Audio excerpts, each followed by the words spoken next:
سلام بچه‌ها، روزتون بخیر. امروز میخوام سرد کردن بدن رو بهتون یاد بدم که همیشه بعد از تمرین کردن بدنتون سرد کنید. بدون سرد کردن هیچ موقع تمرینتون رو تموم نکنید، چون به بدنتون آسیب میرسه و بدن درد شدیدی میگیرید. خب 1 2 3 بریم، لیتس با اندازه عرض لگن دستا رو میکشیم بالای سر. هر حرکت رو 20 ثانیه توش میمونید.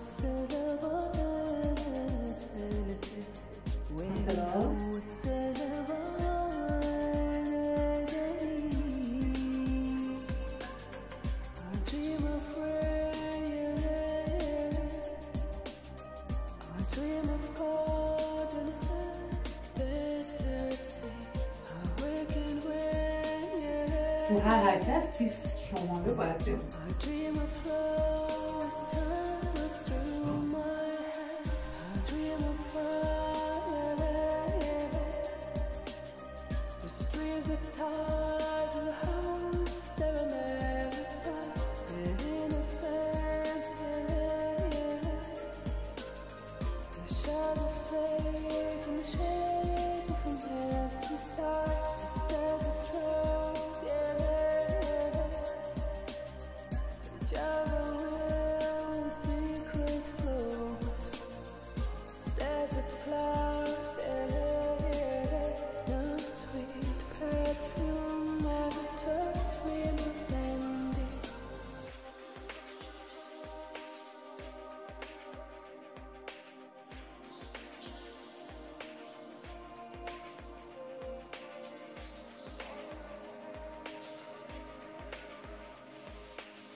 تا 15 دقیقه سعی کنید بدنتون رو گرم کنید.